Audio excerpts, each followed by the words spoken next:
This is TV Black Box, bringing you the inside goss from the TV industry. Hello there, I'm Rob McKnight. Welcome to TV Black Box, and it's eviction night on Big Brother. The latest evictee is none other than Tully. Hey, Tully, welcome to TV Black Box. Hi, Rob. Thanks for having me. Nice to see you again. It's good to see you again, and I have to say my household is a little bit sad that you have left. You were quite brilliant in the house, I have to say, and just trying to play your own game, but there were a few people who just wanted to stop that from happening. Yeah, Big Brother being one of them. Yeah, no, Yes. He was the biggest cock block. Can I call him a cock block? Yeah, you can call him anything you like. we have a love-hate thing. I think he gets it. Yeah, no, look, I gave it my best. You know, I tried to play my own game, do my own thing, but it was a little bit hard. I had a bit of a disability, a bit of a handbrake, a handicap. Yeah, it was tough. It was tough. I have to tell you, after the heartbreaking decision you made to vote to vote Drew out the first time in the backyard, and, you know, it really upset you. You were doing this thing against someone that you loved, or could I say still love on some level. You've voted him out for your own reasons. And then as a viewer, it was heartbreaking to see that. And then I didn't want Big Brother to give him another chance, because everything that you had been through, every twist he'd played, I felt like he'd run his race. Yeah, and I think he thought that way too. We had actually a really nice moment that afternoon, which they didn't show, which is unfortunate. But it was kind of the first time that Drew, Tim and I all were hanging out. And that it's wild, right? Because we're so far into the game, but we really just didn't get along like we used to. And this was the first time the three of us were hanging out, reminiscing, talking about our first time round, you know, making jokes, and it was all very positive and loving, and we had a really nice afternoon. But during that conversation, Drew did say that he was kind of over it. Like, he felt like he was done. He hadn't been in the best of moods. He wasn't really giving it his all. And he kind of felt like, you know, he was done. He knew he was up, you know, for eviction. So it kind of felt like his time was done. And so it felt like maybe this is how it's meant to play out. But yeah, it wasn't to be. It wasn't to be. It's interesting because I love the Channel 7 series for its own way. It's a different show to the way it was back in your day, but those are the elements I miss about the show. I really miss seeing those interactions on a human level. Yeah, me too. Me too. I love both formats. Again, same as you, for different reasons. There are parts of which, if I could like take little bits and pieces from both and create my own Big Brother, I would love to do that. But yeah, same with me. And I think what I've been loving is all my favorite memories. A lot of them are going up on 7+, you know, as additional content. And I'm like, this is the stuff that people want to see. Like, cut, I don't know, get rid of some strat chat, get rid of something, and put these funny clips, you know, whether it's Trev playing commentator, which he did all the time, and nobody saw that unless you go 7+, or us making tinfoil hats. Like, that's the stuff that people want to see. Us interacting. I tell you what, you've just done the biggest promo for 7+, so they can use that. You can have that, Channel 7. Well, I mean that. Like, I can't wait for those extra clips, because that's the best parts, right? Just us hanging out, you know, making connections, making friendships, and having a laugh. Absolutely. Look, you got to see it tonight and find out that Drew did vote for you to be evicted. You asked him not to do it this time. There's a lot that comes off the back of this, because I feel he manipulated your relationship with him to get you to vote along with him to save Sam and you know, to vote certain ways. And the one time you asked for it in return, it wasn't forthcoming. Yeah, you'd be correct there, Rob. Look, it was tough. I have a bleeding heart, right? And I have so much love for both Tim and Drew. They're like siblings, they're family.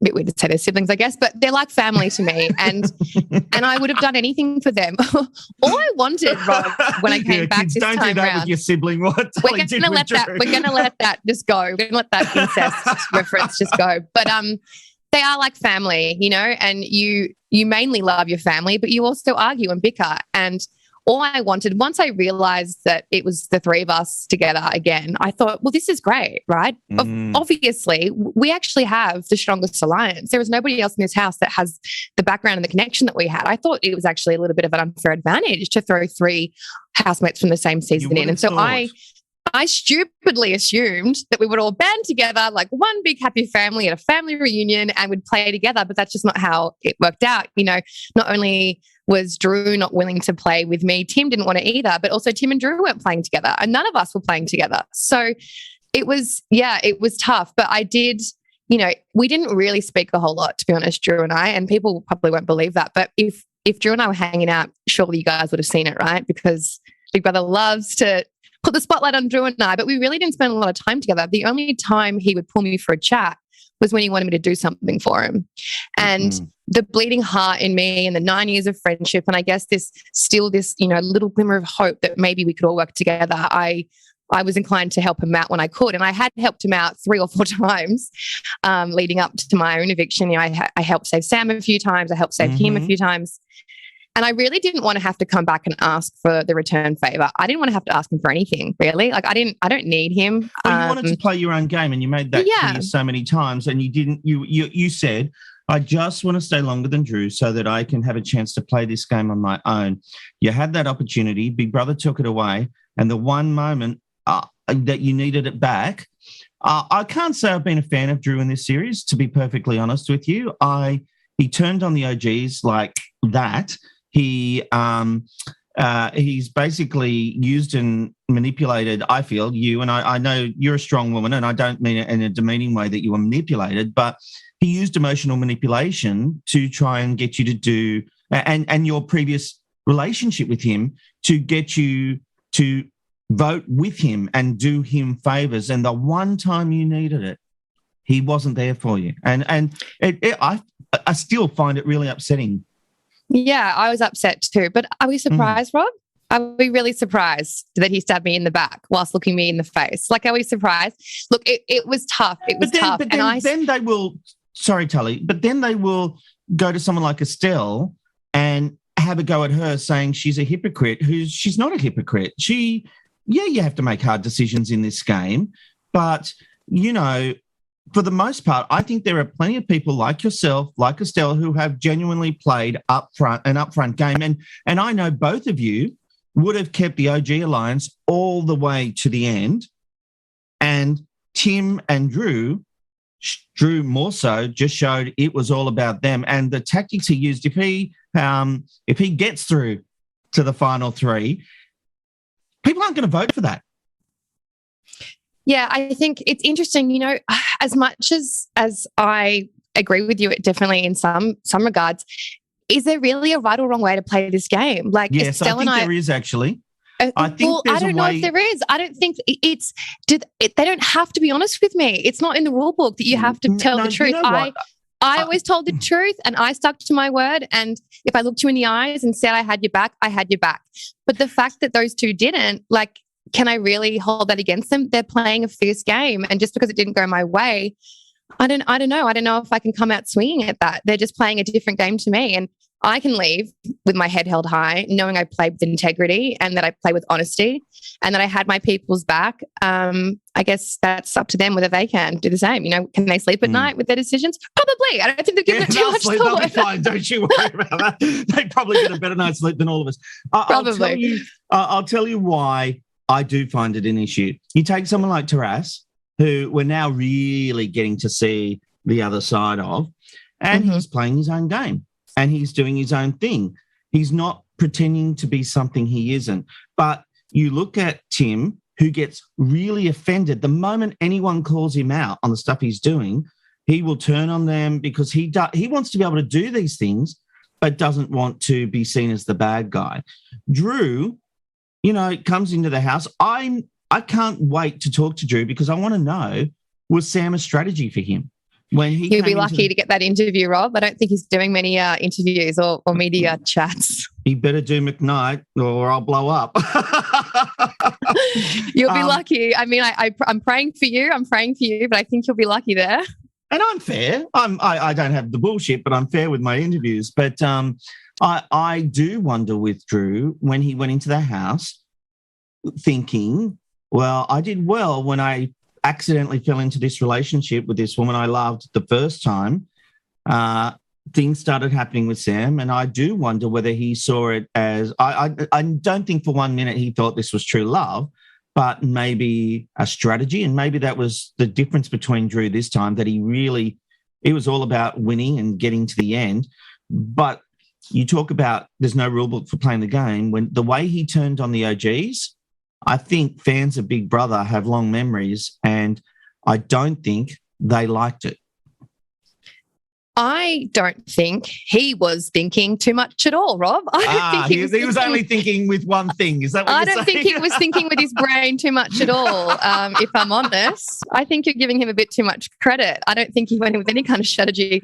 I know that, he felt like he'd only... I mean, let's be real. This obviously. He's not a strategic mastermind. He's not Tim. He's Drew. They're very different people. No, look. But can I say one other thing? Tim has played this whole game thinking with his dick. Now, that might seem like a bizarre thing to say, but he got so jealous the moment Drew was with Sam. She's got to go. Drew turns on the OG Alliance, but the moment Drew's in the corner and comes back, Tim's like, all is forgiven. And I know they're mates and I know they're friends, but let me tell you, I reckon Drew could hit Tim with a car 20 times. Tim's bloodied on the floor and he'd say, I'm sorry I got in your way, Drew. I think it's funny because when they showed sort of like a throwback package to Tim and Drew's friendship in 2013, I had so many people message me saying, oh my God, does Tim have a crush on Drew? I think looking back now. Realising that now? I don't think I know them both better than most people, and I don't believe that for a fact. I think it's just more of a case of Tim not really liking sharing his toys. He wants his toys. He wants his toys in his playpen, and he wants to be able to use his toys when he wants to use his toys. And if his toys are being, played with by somebody else and they're not available to Tim, he doesn't like that. I think it's a lot more simple than that, to be honest. But I mean, who knows? You're going to have to ask the boys. You were delayed going into the house because of COVID. It actually worked out from a producing point of view because you got to make this grand entrance rather than turning up with everyone else. And even your first moments in the house, I mean, they couldn't have scripted it any other way. Sam loses the challenge. She's down at the kids' table. You're up the end. You have no idea there's this relationship going on. You go into the house.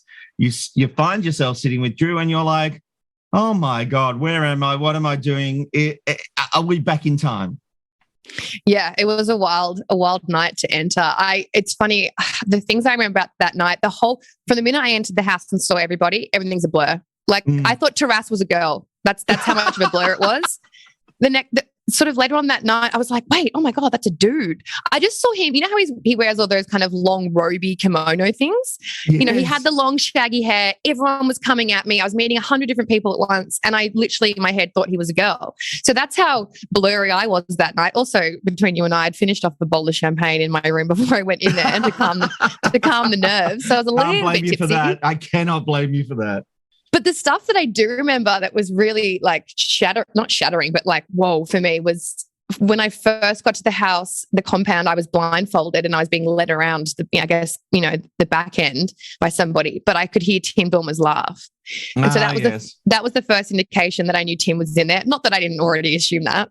And then, right before I went, I was shoved into the diary room and walked up the hall in what felt like a forever slow-mo and all those promos. I heard the producer, someone say to the producer in his ear, camera on Drew. So those are the moments that I remember because I guess from that moment onwards, I knew that I was at least coming to face Drew and Tim.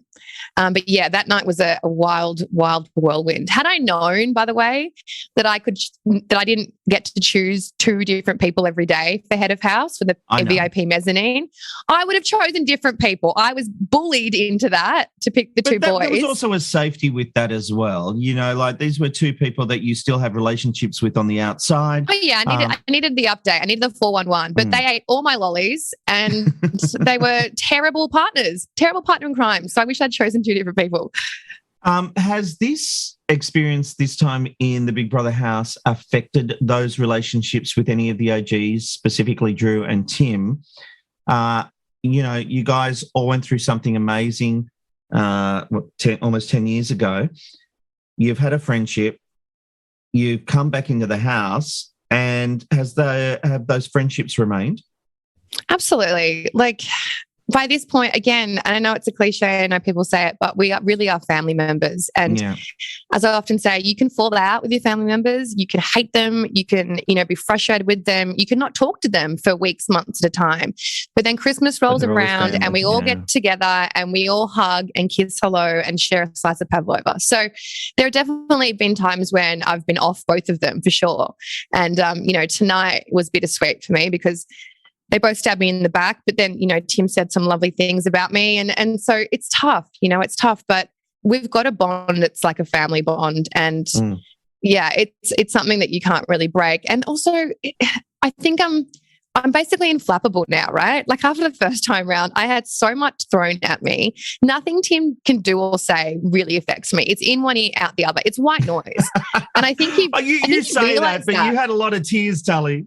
With him, Tim and I only had one argument and it was very early on. And I think he realized that I wasn't just going to give him more. No, just the one argument. And he's kind of, we were playing that game. We had to sort of shield the balls away. And he was trying at me still. He was poking. And I wasn't giving him anything. And I was like, he goes, oh, you're not talking to me now. And I said, Tim, there's just no point, mate. Like, you don't listen, you talk at me and it goes round and round circles. So no, it's no point. And I think he realized maybe that I wasn't the easy target that I used to be.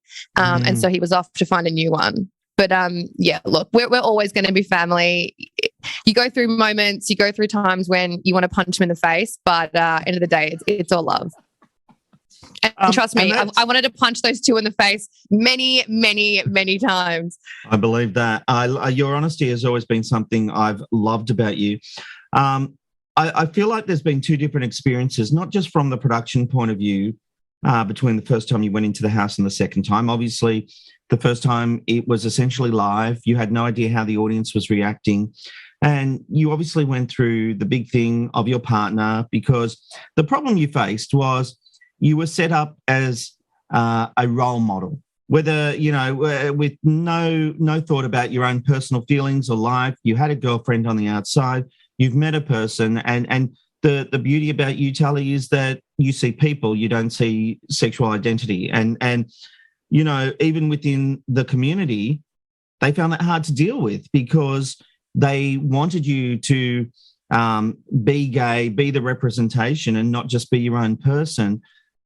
When you came out from that experience, was it tough or did you have more support than we're led to believe through what we saw on social media? No, it was horrendous. It was so tough. I had no support. This time around, that's probably been the biggest difference this time around versus last time around. The support we get now as housemates is incredible. So you're talking about the psychological support from absolutely. Yeah, there's a there's a wellness team, there's a psychologist. I could tell from the minute we got to Sydney and we got into hotel quarantine that this time around was going to be different. I've felt so supported. There is someone on hand to call or text or FaceTime whenever I need to. And she's become a close friend of mine. She's been an amazing help. Sarah has been incredible.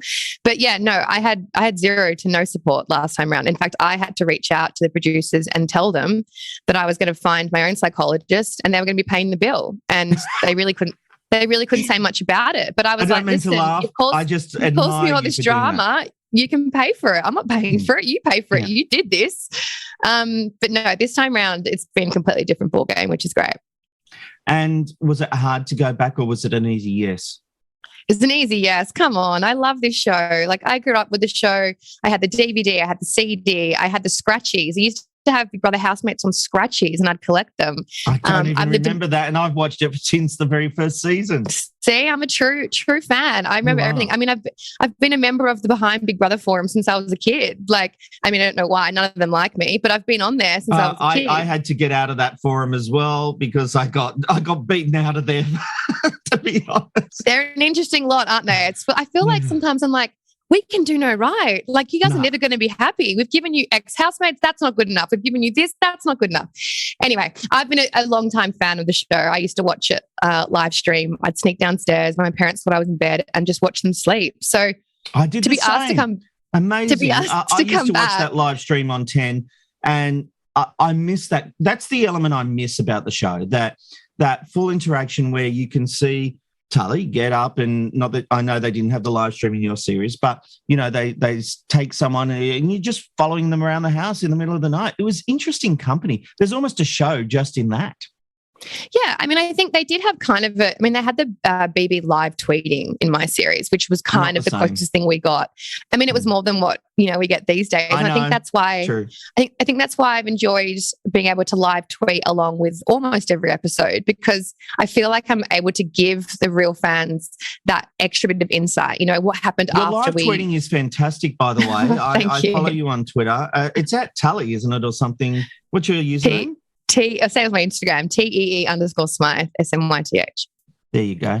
It's just been nice. It's been nice to be able to offer, because I know when I'm really into a show, and I love reality TV. You know, I've loved it since I was little, and I love it now. I watch all the shows, and I love it when I'm watching a show that I'm really invested in, and a contestant is live tweeting, because you do feel like you're getting that secret behind the scenes insight that you're dying to know. So I've really loved it. It's been tough, like kind of trying to stick to my contract and not give too much away, but it's been fun for me as a fan of the show to know that, you know, everyone seems to enjoy that little bit of extra insight that they're not catching on the show. So that's been fun for me. Well, Tully, the finale is coming up. I can't wait to see you there. I will be there. My daughter, she's 16. She has been loving the series, and gee, she can't devour it enough, and we're lucky we get the preview screenings, but she's so looking forward to meeting you all. She especially wants to meet you and Farmer Dave, I think, are the two big ones. But cute. You know, congratulations. I'm sorry you didn't get to do the experience without Drew. I would have liked to have seen that, but you were an amazing player, great TV as always, and I actually hope you get to do it again sometime. Thank you so much, Rob. Look, fingers crossed. I will go back and do it again and again and again. So, yeah, sign me up. Let's do Big Brother Canada or Big Brother UK next, I reckon. There you go. Well, Big Brother looks like it's coming back to the UK, but it's not going to be the format we've got. They're going back to basics, apparently. Hey, I like back to basics. Let's do it. Thanks, Tully. You're a legend. Thanks, Rob. Thank you so much.